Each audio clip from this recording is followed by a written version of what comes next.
Boa noite a todos, boa noite a todas. São 19h30.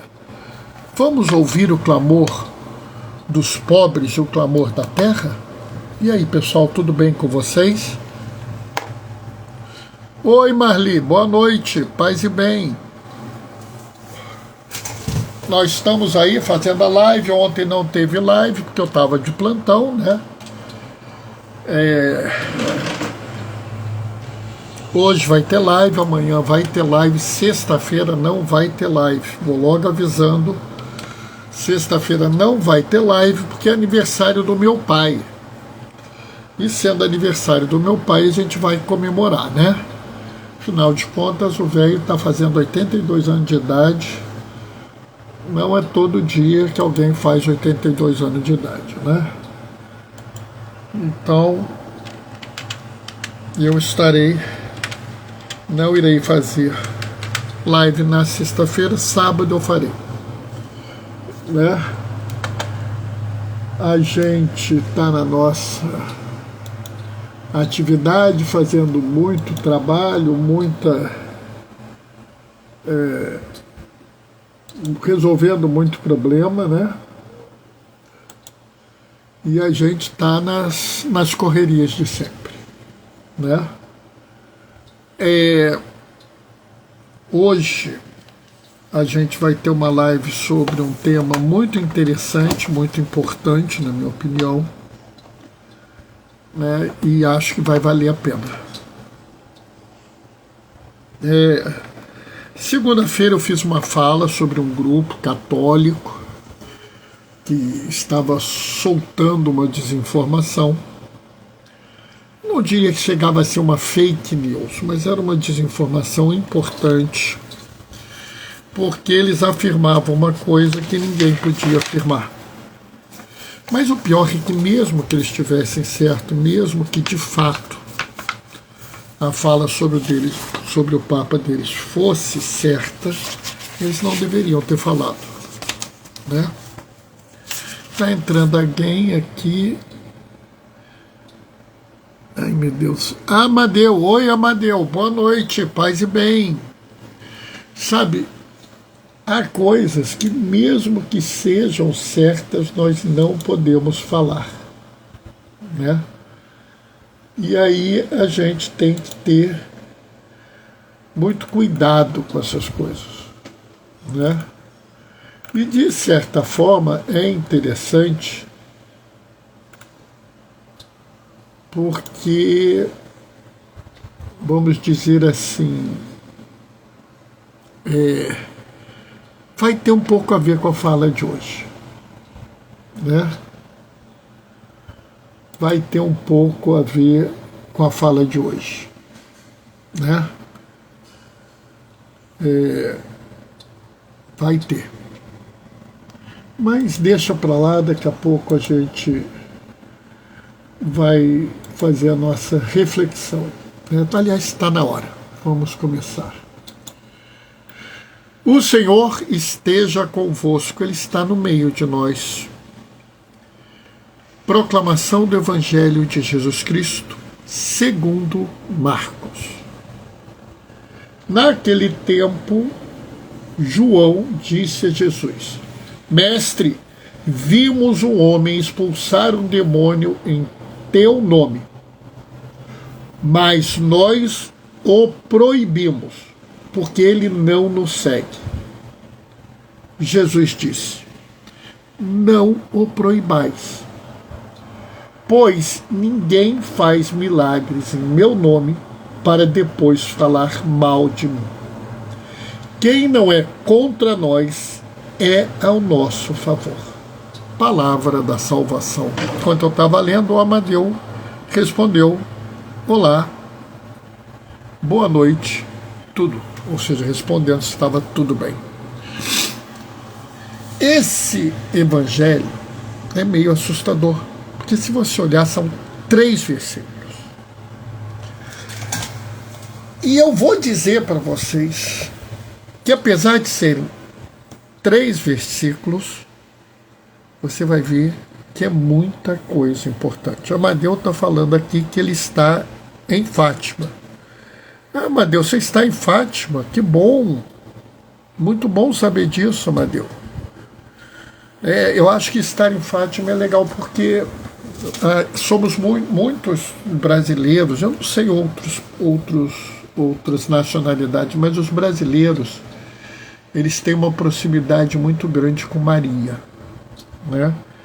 E algumas pessoas são devotas de Maria Aparecida, da Nossa Senhora Aparecida, da Virgem de Fátima, da Virgem da Nicarágua, da Virgem de Cuba, tem várias, né? Estados Unidos tem umas 2 aparições também, eu acho legal, que bom que você está aí, cara, né? Aproveita, faz uma oração pelo Papa Francisco, tá? Agradeço. Como eu estava falando, olhando esse evangelho, a gente vê uma série de coisas interessantes, mesmo sendo só 3 versículos. É impressionante isso. Primeiro, nós vemos João. João aqui, João Evangelista, João, né, lembre-se que era Pedro, Tiago e João, né? João, filho de Zebedeu, João Evangelista, João aquele que estará na cruz com Jesus. Ou seja, não é uma pessoa que não conhece bem Jesus, não é uma pessoa afastada de Jesus, não é uma pessoa que conviveu pouco com Jesus. Observa um fato. O fato que ele observa é que um homem expulsou um demônio em nome de Jesus, usando o nome de Jesus. E aqui eu começo a fazer uma reflexão. Por quê? Porque eu acho que nós estamos passando por um momento complicado na fé. E eu só posso falar da fé do Brasil. Eu não conheço a religião, as realidades outras a não ser a daqui. E por que eu estou dizendo isso? Porque as pessoas estão com uma fé muito fantasiosa, né? Ô, Lecão, boa noite, rapaz, paz e bem. As pessoas estão com uma fé muito fantasiosa, né? Existe o que eu chamo de fé fantástica, né? Ô, Helena, boa noite, paz e bem. Que é aquela fé que tem que ter milagres, sinais, né? Marli também tá na live, amor. Marli, um beijo. Aquela coisa, senão a pessoa não consegue conviver com a fé. As pessoas ficam lamentando, nem uma fé. Por que não tem milagres hoje em dia? Mas existe uma fé que é fantasiosa, né? Entrou aqui o Sidney, boa noite, paz e bem. O que eu chamo de fé fantasiosa? É uma fé meio que baseada num monte de fantasia, né? Por que eu estou falando isso? Porque nos últimos dias eu vi, beijos minha irmã, diz a Marli. Nos últimos dias eu tenho visto alguns posts falando como se o demônio fosse o rei do inferno. E pessoal, vamos parar com isso, tá? O demônio não é o rei do inferno, o inferno não é um reino onde alguma entidade reine ou mande, tá? O demônio sofre no inferno. Ô, Seni, boa noite, paz e bem. O demônio é castigado no inferno. Se você acredita que o demônio reina sobre o inferno, você vai pensar que Deus reina no céu, o demônio reina no inferno. Você estabeleceu uma paridade entre os dois. E isso não existe. Então, esse é o primeiro ponto. A primeira visão que eu acho que é importante que a gente tenha é que Vamos parar com esse negócio de que como se o demônio fosse um agente assim ativo na história, né? De vez em quando eu vejo alguns até falando, não, o inimigo de Deus, ou até dizendo o inimigo, para não falar o nome do capeta, dos 7 peles, né? Sabe, pessoal, não existe isso. Bernardo, como não existe?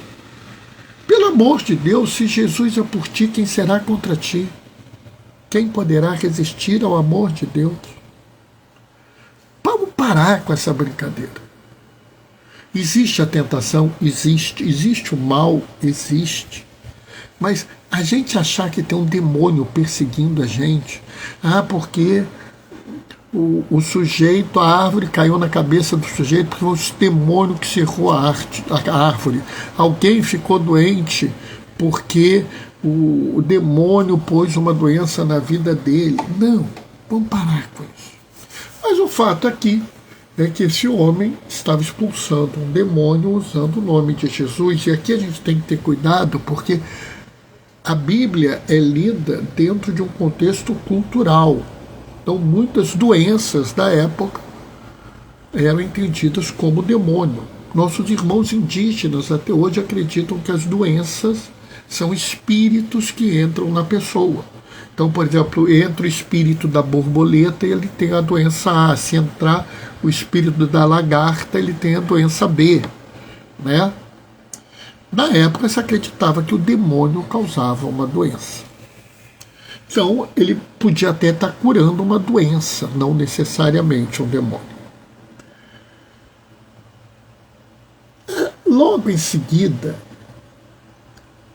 eu acho que é uma coisa muito triste, porque João, que conhecia Jesus, que convivia com Jesus, que participou das grandes experiências místicas com Jesus, ele proíbe aquela pessoa de agir. Ele fala, eu não permiti, que ele não, eu proibi porque ele não nos segue. E aqui a gente vê um drama que cada vez é mais comum na igreja. Nós temos os fiscais da fé, aqueles que determinam quem é o bom cristão, quem não é o bom cristão. Quem é o exemplo, quem não é. E cada vez mais eu vejo que esses que são fiscais da fé estão quase sempre num rumo contrário à fé, né? Segunda-feira eu esbarrei com um exemplo desse, né? Um grupo que se diz católico, apostólico, romano, tradicional, defensor dos fundamentos da fé, estava dizendo que o Papa tinha 72 horas de vida ou menos, o que era um absurdo.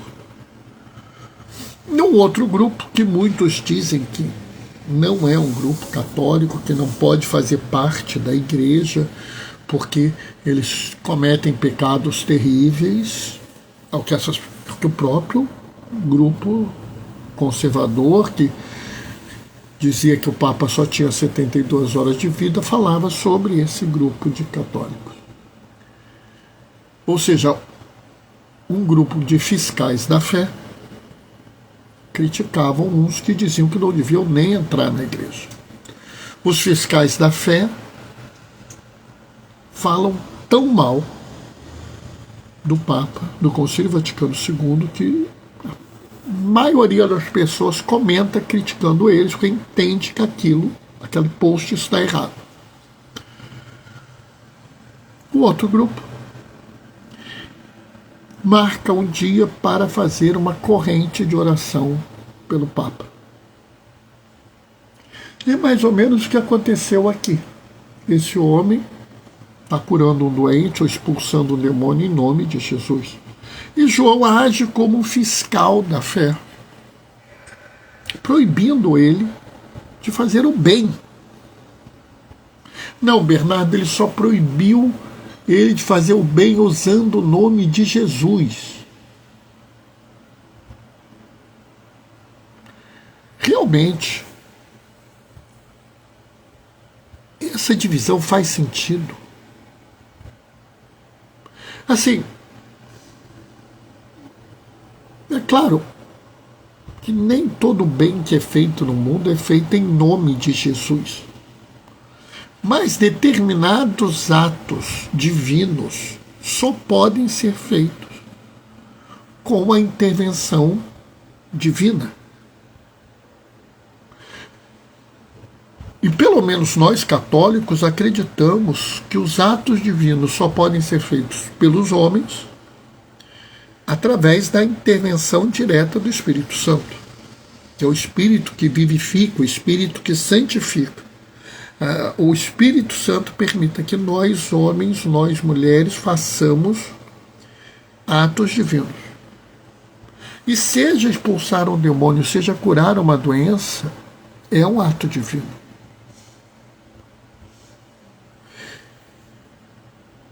E se ele fez esse ato divino, ele precisava fazê-lo em nome de Jesus. Ele precisava fazer com a intervenção do Espírito Santo.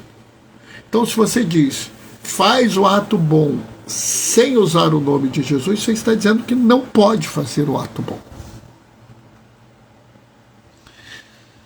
E aí eu fico pensando a que ponto está chegando a cegueira religiosa de algumas pessoas que estão com tamanho rigor, com o coração tão duro, com tamanho rigor, com tamanha obsessão pela lei, que começam a proibir as pessoas de fazer o bem. Sabe, é tão absurdo que eu falando assim as pessoas não acreditam, mas nós vemos isso. Nós assistimos isso. E aí vem Jesus e fala duas coisas muito interessantes. Não o proibais, pois ninguém faz milagre em meu nome para depois falar mal de mim. E olha que aqui Jesus dá uma chave para a gente julgar, porque eu acredito no método do ver, julgar e agir. E ele dá uma chave para a gente julgar, que eu achei muito interessante. Olha o que ele fala. Ninguém faz um milagre em meu nome para depois falar mal de mim. Por que eu falo isso? Porque às vezes eu vejo pessoas falando assim: eu e o meu grupo estamos em comunhão com a igreja. Logo em seguida, fala mal da igreja. Ou eu estou em comunhão completa com a igreja, com os bispos, com o Papa. Logo em seguida, fala mal da CNBB. Ora, você não pode estar agindo com a CNBB se você fala mal dela. Bernardo, eu não posso discordar? Em alguns casos, pode. Mas aí a sua discordância está indo contra a visão dos bispos do Brasil. E aí você provavelmente deixou de observar alguma coisa.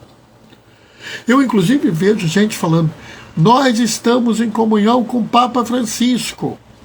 Mas esse Papa é doido, né? Esse Papa não está fazendo nada certo.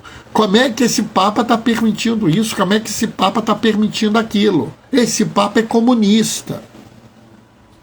Opa! Pera lá! Se você está falando mal do Papa, você não está mais em comunhão com ele. Novamente, você pode discordar? Pode, de forma respeitosa. Pode, nas questões adequadas. Por exemplo, o Papa Francisco não torce pelo Fluminense, ele torce por um outro time. Então, infelizmente, ele não torce pelo melhor time do mundo, que é o Fluminense, né? Você não concorda comigo? Tudo bem, isso não é nenhuma coisa importante. Entendem isso? Agora, se alguém resolve dizer que o Papa Francisco está errado quando escreveu o documento Fiducia Supplicans, que o documento Fiducia Supplicans vai minar a fé, quando se discutiu no Sínodo para a Amazônia a obrigatoriedade do celibato dos presbíteros. Ele queria destruir a igreja. Aí não, pessoal.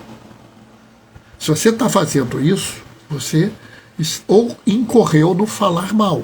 Se você incorreu no falar mal, você já não está mais com o Papa. Ou seja, isso é uma chave de leitura muito boa. Não é uma chave de leitura do Evangelho, da Bíblia, mas é uma chave de leitura da realidade. E aí a gente vai para a última frase, que é uma pérola. É uma pérola. Eu acho que muitos deveriam escrever essa frase e ler 50 vezes por dia. Quem não é contra nós é a nosso favor. Vou repetir. Quem não é contra nós é ao nosso favor. Por que essa frase é uma pérola? Porque o mundo fala o oposto. A maior parte do mundo fala: quem não está comigo está contra mim. Ou seja, ou você concorda comigo em tudo, ou você está contra mim. Então, por exemplo, eu vejo algumas pessoas que são tradicionalistas que dizem assim: se a missa não for segundo o missal de Pio V, ela não vale. Observe bem, essa pessoa está dizendo o seguinte: se você não concordar comigo, você está errado. E o que Jesus te ensina é o oposto. Se você não está contra mim, você está comigo. Outro dia me perguntaram: Bernardo, você é contra a missa em latim? Não. Ah, mas você então gosta, frequenta? Também não. Ué, Bernardo, eu não entendi. Ué, eu sigo com a igreja, com o Concílio Vaticano II, com o missal que nós temos, que a missa é rezada na língua vernácula, com o presbítero voltado para o povo, né? Com a participação de mais de um presbítero, de um diácono, né? Com ministros. Eu acredito nisso. Mas, a menos que as pessoas que rezem a missa em latim se coloquem contra a missa do Concílio Vaticano II, a missa da igreja, não vejo problema nenhum. Continuamos andando na igreja, né?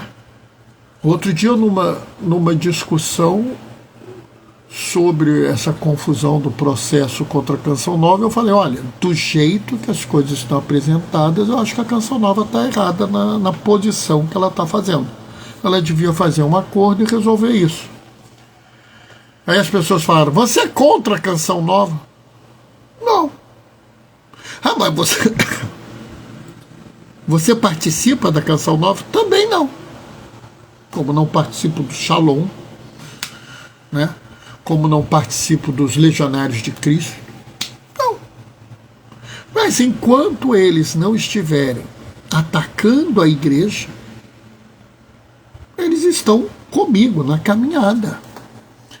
A diferença de opinião, a diferença de prática religiosa de entendimento do mundo, não é motivo para que nós sejamos inimigos. Pelo contrário, nós devemos entender que nós somos um bando de irmãos e irmãs.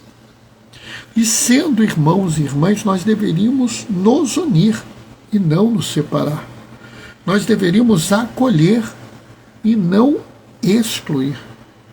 Nós deveríamos trazer para o meio, como Jesus fez, e não largar as pessoas às margens, mesmo que elas não concordem com a gente.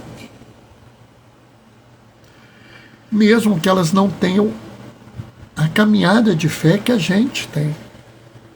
Mesmo que elas não tenham as práticas de vida que nós temos. O que não dá é para eu ficar ouvindo, como eu ouço de vez em quando, não, você tem que rezar o terço todo dia. Você tem que ir à missa todo dia. Ou sei lá, todo dia você tem que ler um capítulo da Bíblia. E se a pessoa não souber ler, como é que fica? Ela não é uma boa cristã, porque não sabe ler, porque talvez seja pobre e precisou trabalhar em vez de estudar, como eu e você? Sabe, a gente pode sair condenando as pessoas só porque elas pensam diferente da gente. Nós podemos até não aceitar as pessoas porque elas agem contra nós. Porque há uma diferença entre você pensar diferente de mim e eu pensar diferente de você, com eu agir contra você. Então, hoje, à beira da quaresma, será que não está na hora de você refletir e falar assim: será que eu não estou condenando gente demais? Será que eu não estou condenando pessoas erradamente? Será que algumas pessoas que são diferentes de mim não deveriam ser tratadas como minhas aliadas e não como minhas inimigas? Não precisa responder para mim agora. Pensa nisso. E de repente, esse pode ser o propósito da sua quaresma. Amém? Essa foi a reflexão de hoje. Como eu tenho falado, estou falando demais, né? Já são 19h59. Bom, vou me despedir deixando a minha bênção. Amanhã, quinta-feira, tem live. Sexta-feira não tem live, porque é aniversário do meu pai. Tá? Vou me despedir deixando a minha bênção. O Senhor esteja convosco, Ele está no meio de nós. Por intercessão de João 23, desça sobre vós e permaneça para sempre a bênção do Deus Todo-Poderoso no amor, aquele que é Pai, Filho e Espírito Santo. Amanhã, 19h30, a gente se vê. Até lá. Beijos e bênçãos. Tchau, tchau.